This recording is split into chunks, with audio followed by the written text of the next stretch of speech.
Ocean Sharma is one of India's finest casters, analysts, and content creators. With a keen eye for everything in the PUBG Mobile community, Ocean aims to provide a detailed and analytical take on the game's mechanics. His insights have brought him on the analyst desk numerous times, and his content creation skills recently got him a space in Orange Rock Esports. This is the story of a good caster and a great friend, Ocean Sharma.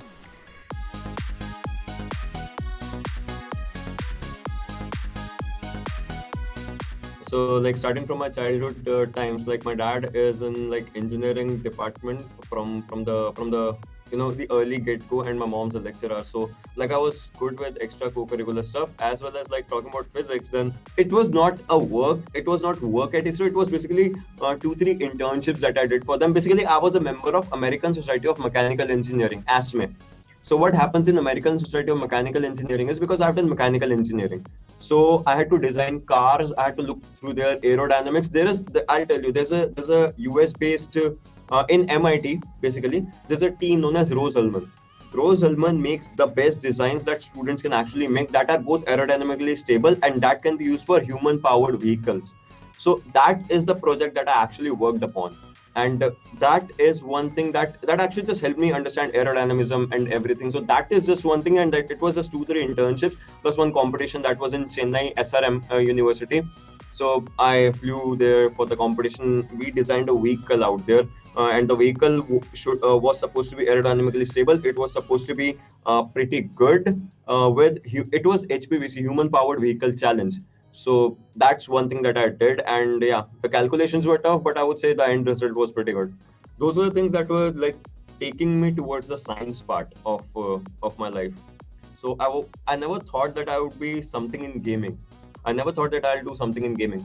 But then randomly, PUBG just arrived and I was just playing it, and I 1v4'd a very good squad, like a very good professional squad. Previously, I just 1v4'd them. 1v4 is like a solo versus squad clutch. So I did that, and those people added me. They sent me friend requests. They added me and they said that we have this WhatsApp group. If you want to be a part of it, you can just like whenever we are playing and all. So if you want to, like, we'll ask you if you're playing or something. We need players. I was like, okay.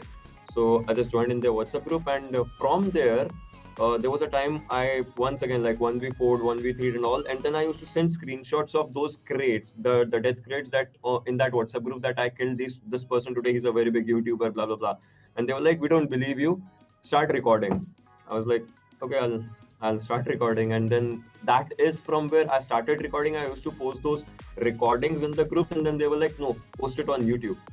So that is from where my gaming actually came up. And then like I was looking for ideas, what should I post on YouTube? And that is from where the editing part and all those things. I got fascinated by editing and all those stuffs. And then I was like, I should actually do something, because I was having that teacher brain in myself. So I was like, I should do something that differs me from other people.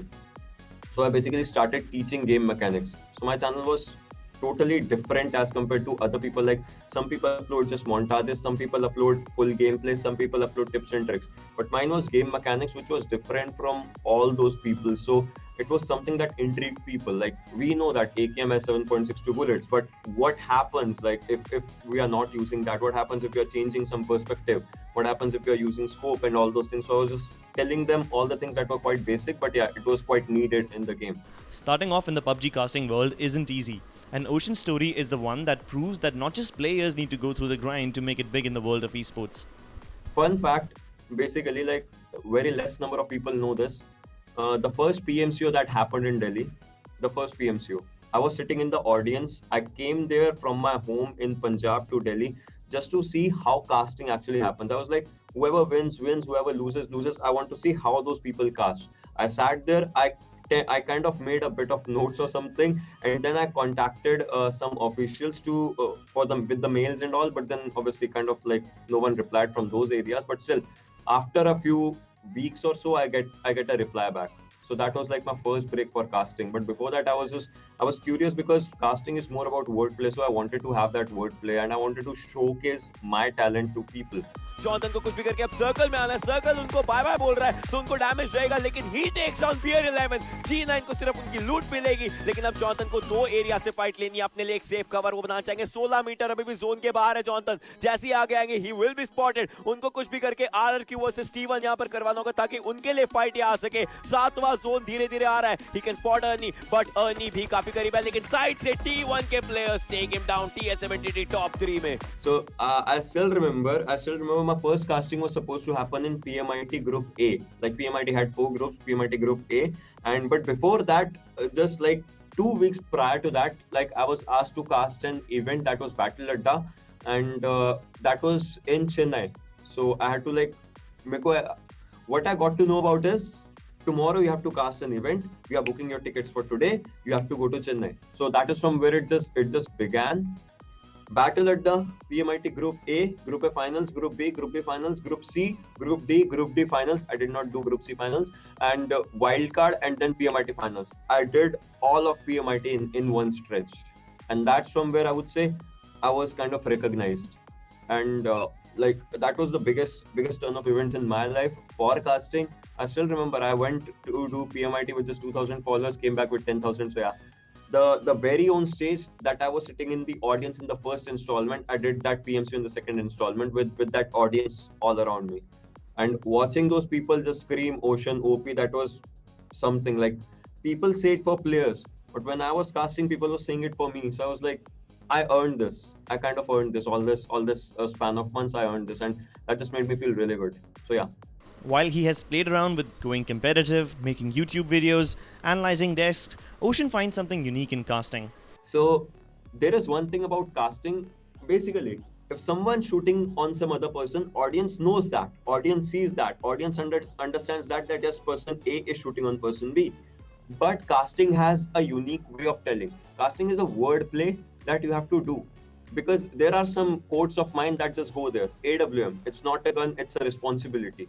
When I say this, people connect this, that they are like, yes, it is not just a gun, it's a responsibility, because it just comes up with 20 bullets. So yeah, that's one thing. It's all about the way you process your words, and that kind of sums up really good. It was an AW1, then MK14, a demon with 2 faces. Like, those are the things that just indulge me with the audience. And when there is a hype moment, I just tend to create that hype. And when I create a hype in a LAN event, the audience shouts, and that shouting, when it comes to your ears, it has a goosebump effect. Oh, Kolkata is ready. Mount Never से जाता हुआ plane हमारा Campo Military तक जा रहा है. And that just it's a barter system for casting and the audience interaction. So yeah, that just just takes everything on the ground to the sky, to the zenith, and I just love it about casting. I just love that thing.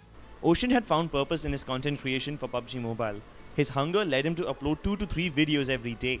Because it was like, if I understand some concept, I just wanted to get it out to a larger audience. I was not getting views, but I was happy, because there used to be like 2-3 comments in my initial videos. There used to be those 2-3 comments that just used to say that you're doing something good, and I was like, somewhere out there is a person who does not know who I am. I don't know who he is, yet he's just coming to my video. Even if it's a 10-minute video, he's spending like 4 minutes of his time just to see my video and then say that yes, this was helpful. I kind of learned something good from it. That meant the world for me. He could continue growing his PUBG Mobile audience while at the same time casting top-tier events. But Ocean's teacher brain had something else in mind. Actually, I have a goal in my mind. Like, once this channel hits 500k, I'll open up another channel, and that channel will be based on just education and teaching. Because to be honest, I want to do something in the line of teaching. Not in the line of teaching, but I want to open up schools for specially able children if I can. Because right now as well, whenever my salary through casting or anything just comes up, I tend to give it a part of it to charity. I am, if not much privileged, but that much privileged that I can help someone. So yeah, it kind of works up really good for me. So probably if my channel hits 500k this month, I'll be opening another channel, and that will be just related to maths, physics, and all those out of the box teaching things and out of the box questions that people sometimes tend to forget. So probably sometime soon. Oh, and by the way, Ocean is also writing a book on esports. Yep, you heard that right. It's still not complete though. It was quarantine. I was locked in a hotel room. I had nothing to do for 3 months in one hotel room. I did not meet any single person. So I was like, I should actually do something productive in these 3 months. Otherwise, I'll go as a madman. So I started writing some things. And when it began, it was just about I was reading how esports actually came into existence. And for that, I went to 1980s, where in North America, Atari was doing first LAN tournament and all those things from North America's 1980. And I haven't given it a name so far. That's on me. But I have explained about esports as people see. So what people see is, if you ask someone who is an esports personnel, they'll say, I want to be a player or I want to be a caster.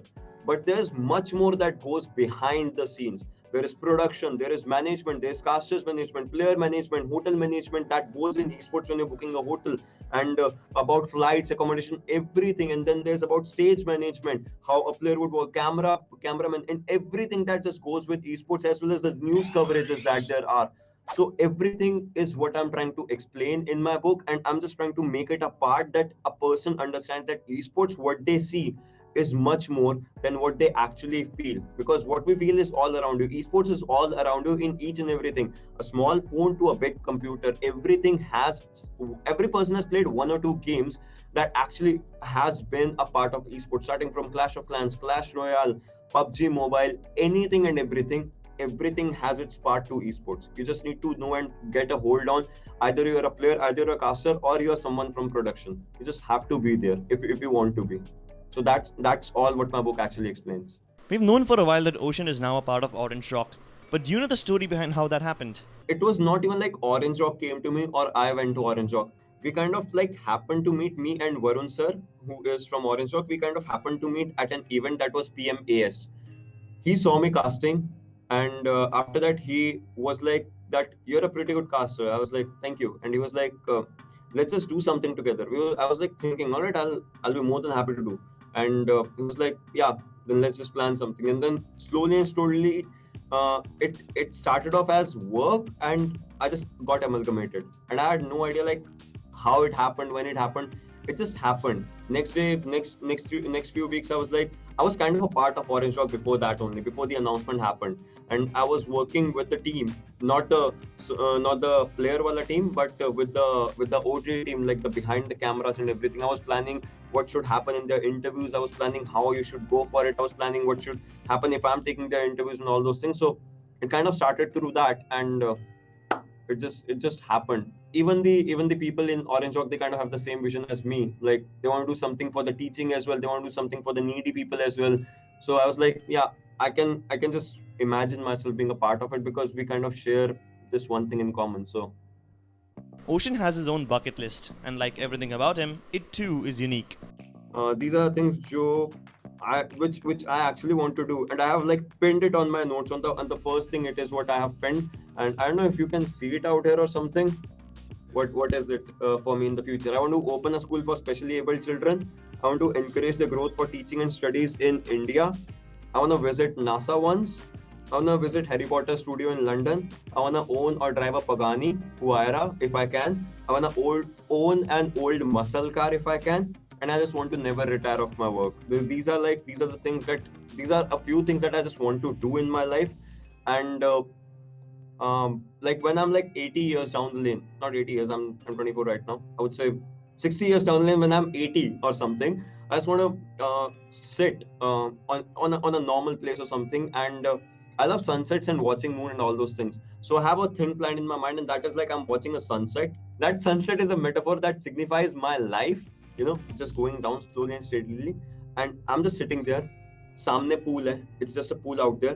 I'm just sitting, drinking some orange juice or something, and just looking back to my life, like at this phase of my interview or my phase of starting casting, and I'll be like, I earned those things. And those are the things that I'm taking with me when I'll just, say goodbye to the world or something. And I just don't want to stop. Sometimes it's doing this right now so that I just have enough time to rest in my future time or something. So that is like my vision. That's my bucket list. That's my to-do list. And I just wish I fulfill it someday if I can.